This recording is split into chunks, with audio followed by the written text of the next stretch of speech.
Om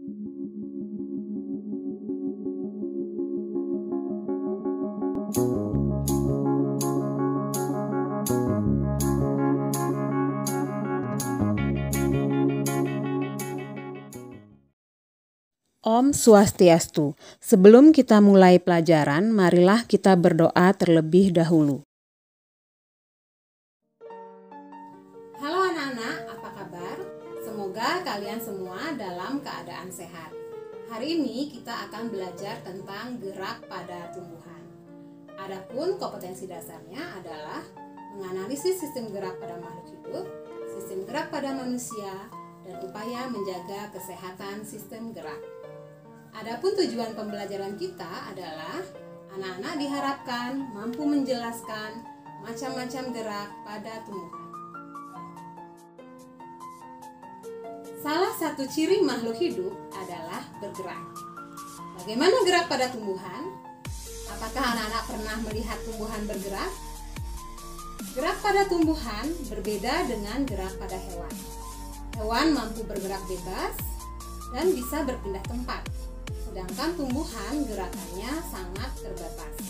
Dan gerak pada tumbuhan merupakan bentuk reaksinya terhadap rangsangan, di mana rangsangan itu bisa berupa cahaya matahari, air, daya gravitasi, sentuhan, dan lain sebagainya. Berdasarkan asal rangsangannya, gerak pada tumbuhan dibedakan menjadi 3, yaitu gerak endonom, gerak higroskopis, dan gerak etionom. Untuk hari ini kita akan mempelajari tentang gerak etionom. Gerak etionom adalah gerak tumbuhan yang dipengaruhi oleh rangsangan yang berasal dari luar tubuh tumbuhan.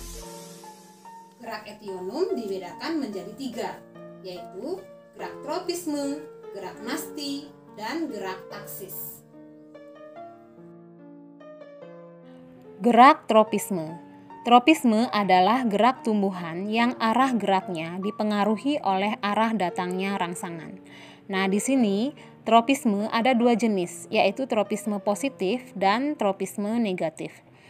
Apabila gerak tumbuhan mendekati sumber rangsangan, maka disebut juga dengan tropisme positif.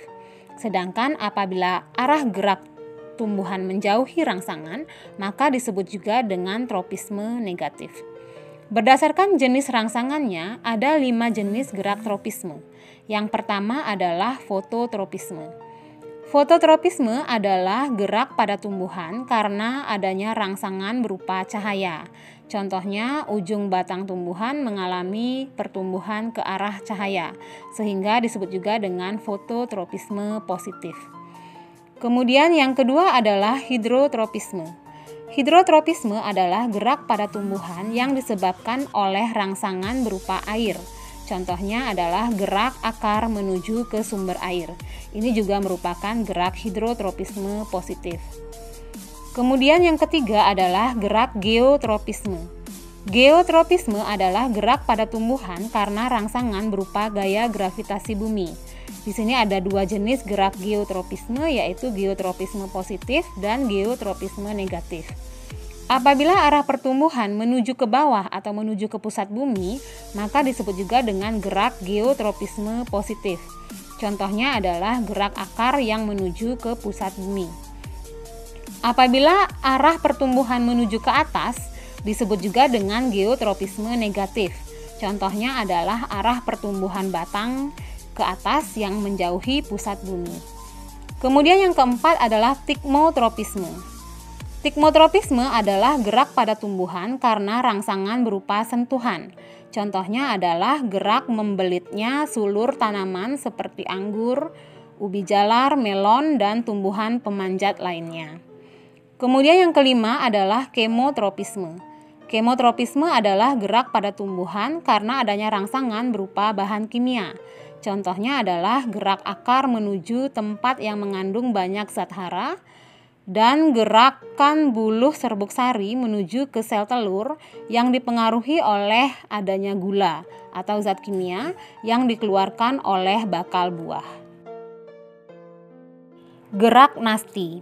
Nasti adalah gerak bagian tumbuhan yang arah gerakannya tidak dipengaruhi oleh arah datangnya rangsangan. Nah, di sini gerak nasti itu disebabkan oleh perubahan turgor pada jaringan di tulang daun.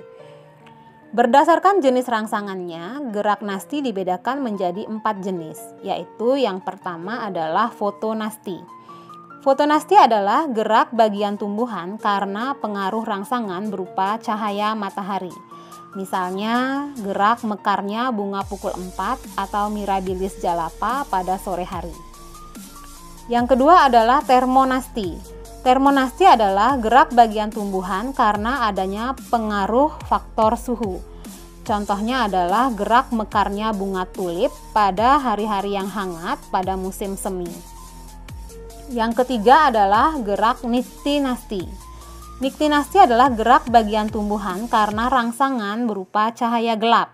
Contohnya adalah daun tumbuhan turibila pada malam hari akan menutup dan membuka kembali pada pagi hari. Kemudian yang keempat adalah seismonasti. Seismonasti adalah gerak bagian tumbuhan karena pengaruh sentuhan. Contohnya adalah gerak mengatupnya daun putri malu ketika disentuh. Gerak taksis. Gerak taksis merupakan gerak pindah tempat seluruh bagian tumbuhan yang arahnya dipengaruhi oleh sumber rangsangan.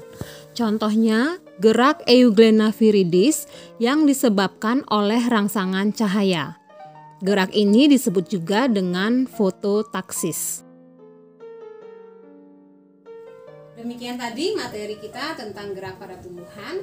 Untuk tugas hari ini, silahkan anak-anak membuat rangkuman atau kesimpulan dari pelajaran tadi. Selamat belajar anak-anak, jaga sistem imun tubuh kalian, dan patuhi protokol kesehatan.